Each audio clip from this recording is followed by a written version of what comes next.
Okay. ఇక local body ఎలక్షన్ల మీద అయితే ఇక ఈసారి ఖచ్చితంగా ఏదో ఒక డిసిషన్కి రావాలని రేవంత్ రెడ్డి సర్కార్ అనుకున్నట్టయితే మనకు తెలుస్తుంది. అంటే ఇప్పుడు జరుగుతున్నటువంటి పరిణామాలు అన్నీ చూస్తుంటే ఖచ్చితంగా మరి నెక్స్ట్ క్యాబినెట్ మీటింగ్లో దీని మీద ఖచ్చితమైనటువంటి డిసిషన్ వచ్చేటువంటి అవకాశం అయితే కనిపిస్తుంది. ఎందుకంటే నిజానికి రేపు 7 తారీఖు రోజు క్యాబినెట్ భేటీ ఉండే. మరి ఆ క్యాబినెట్ భేటీని 12కు వాయిదా వేసిరట. మరి 12కే ఎందుకు వాయిదా వేసిరంటే 11th రోజు జూబ్లీహిల్స్ బై ఎలక్షన్ ఉంది కాబట్టి ఎలక్షన్ అయిపోయిన మరుసటి రోజే క్యాబినెట్ భేటీ పెట్టాలని వీళ్ళైతే నిర్ణయం తీసుకురట. మరి ఈ నేపథ్యంలో క్యాబినెట్ సమావేశం వాయిదా వేస్తున్నట్లయితే ఆల్రెడీ అఫీషియల్గా నోటు కూడా వచ్చింది.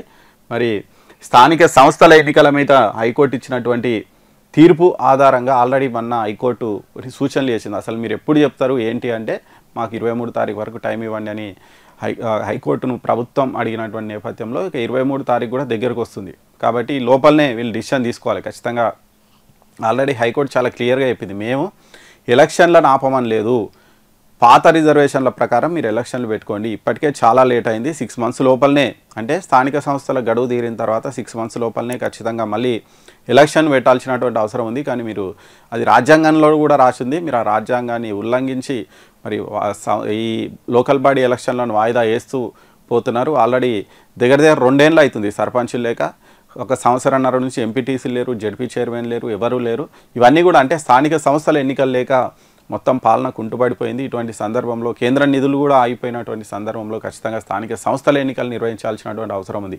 హైకోర్టు కూడా అదే చెప్పింది, ఖచ్చితంగా మీరు ఎలక్షన్లు పెట్టండి, మేము ఎలక్షన్లను ఎక్కడ ఆపాలని చెప్పలేదు, కాకపోతే పాత రిజర్వేషన్ల ప్రకారం పెట్టండి. కొత్త రిజర్వేషన్లు వీలు కావు, సుప్రీంకోర్టు గైడ్లైన్స్ ఉన్నాయి, అవన్నీ కూడా ఉన్నాయి కాబట్టి కొత్త రిజర్వేషన్లు అయితే ఖచ్చితంగా కావు. మీరు పాత రిజర్వేషన్లతో ఖచ్చితంగా ఎన్నికలకు పోవచ్చు, మేము ఆపమని చెప్పలేదు కానీ మీరే ఆపిరు అని ఆల్రెడీ ఈసీకి కూడా వీళ్ళు అడిగినటువంటి సందర్భం ఉంది. అసలు మీరు ఎప్పుడు పెడతారు ఎలక్షన్లు, నాకు ఖచ్చితంగా సమాధానం చెప్పాలంటే మేమైతే రెడీ ఉన్నాం, మాకు రిజర్వేషన్ల జాబితా రావాలి గవర్నమెంట్ నుంచి, వస్తే మేము ఎలక్షన్ల కోసం అని ఈసీ కూడా చెప్పినటువంటి నేపథ్యంలో మరి ప్రభుత్వము 23 తారీఖు వరకు టైం కోరింది. మరి ఆ 23 తారీఖు కూడా దగ్గరకు వస్తున్నటువంటి నేపథ్యంలో మరి ఇప్పుడు అంటే రేపు ఒకవేళ పెట్టి ఎలక్షన్లు అని చెప్పేటువంటి పరిస్థితి వీళ్ళకి లేదు కాబట్టి ఇక ఉన్నది 4-5 రోజులే కాబట్టి 4-5 రోజులు జూబ్లీహిల్స్ ఎలక్షన్ల పోలింగ్ అయిపోయిన తర్వాత 12 తారీఖు రోజు అప్పటికి వీళ్ళకు ఒక క్లారిటీ కూడా వస్తుంది, నిజంగా ఎలక్షన్లలో మరి వీళ్ళు ఎడ్జ్లో ఉన్నారా వెనుకబడిపోయారా అవన్నీ కూడా మనకు వాళ్ళ ఇంటెలిజెన్స్ రిపోర్ట్స్ వస్తాయి, సర్వే రిపోర్ట్స్ వస్తాయి, అన్నీ కూడా వస్తాయి కాబట్టి దాని మీద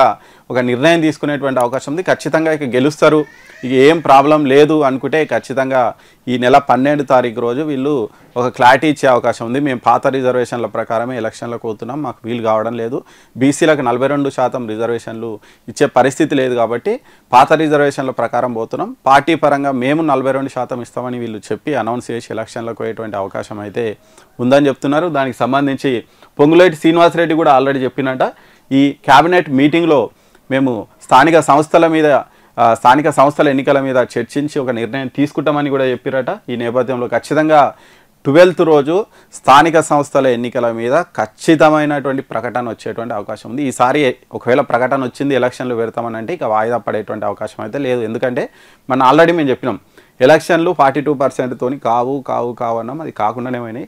అంటే ఇప్పుడు కాదు ఎప్పటి నుంచో చెప్తున్నాం, అంటే 42% అనేది అది ఆమోదయోగ్యం కాదు, అసలు సుప్రీంకోర్టు ఒప్పుకోదు. ఈ నేపథ్యంలో వీళ్ళు ఎలక్షన్లకు పోయే అవకాశం లేదు.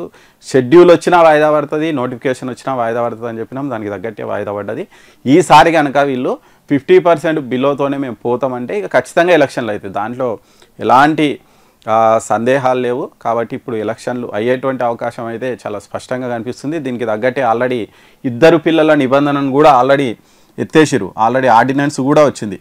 మరి ఆర్డినెన్స్కు గవర్నర్ కూడా ఆమోదం ముద్ర వేసింది కాబట్టి ఈసారి ఎంతమంది పిల్లలున్నా లోకల్ బాడీ ఎలక్షన్లలో పోటీ చేయొచ్చు. ఆల్రెడీ దాని సవరణ కూడా అయిపోయింది. ఈ నేపథ్యంలో ఈ నెల 12 తారీఖు రోజు స్థానిక సంస్థల ఎన్నికల మీద బిగ్ అప్డేట్ అయితే రాబోతుంది. ఈ నెల 12 తారీఖు రోజు, 12 తారీఖు అంటే మనకు ఎప్పుడు మంగళవారం అవుతుందా, ఈ మంగళవారం అవుతుంది 12th అంటే ఎస్ బుధవారం. నెక్స్ట్ ఈరోజు గురువారం కదా, నెక్స్ట్ బుధవారం రోజు మనకు ఈ స్థానిక సంస్థల ఎన్నికల మీద అయితే ఒక బిగ్ అప్డేట్ అయితే రాబోతుంది. నేను అనుకుంటున్నా నాకున్నటువంటి దాని న్యూస్ ప్రకారం అయితే ఖచ్చితంగా 12th రోజు ఎలక్షన్ల మీద వీళ్ళు క్లారిటీ ఇస్తారు. పాత రిజర్వేషన్ల ప్రకారమే ఎలక్షన్లకు పోయే అవకాశం ఉంది. కాకపోతే బీసీలకు కోపం రాకుండా ఆల్రెడీ వీళ్ళు చెప్పినటువంటి నేపథ్యంలో బీసీలకు పార్టీ పరంగా వీళ్ళు 42% ఇచ్చే అవకాశం ఉంది. మరి మిగతా పార్టీలు ఇస్తాయా లేవా అనేది వాళ్ళ పార్టీ నిర్ణయం. కాకపోతే వీళ్ళైతే 42% రిజర్వేషన్లు ఇచ్చి బీసీలకు, అంటే మొన్న ఏవైతే రిజర్వేషన్లు ఉన్నాయో ఆ రిజర్వేషన్ల ప్రకారం కాంగ్రెస్ వాళ్ళు పోతారు, పాత రిజర్వేషన్ల ప్రకారం మిగతా వాళ్ళు పోటీ చేసేటువంటి అవకాశం అయితే ఉంది. మరి సరే, ఇక ఇవి ఏమవుతుంది ఏందనే తర్వాత, కానీ 12th రోజు మనకు లోకల్ బాడీ ఎన్నికల మీద మాత్రం చాలా బిగ్ అప్డేటు రావడం మాత్రం చాలా స్పష్టంగా కనిపిస్తుంది.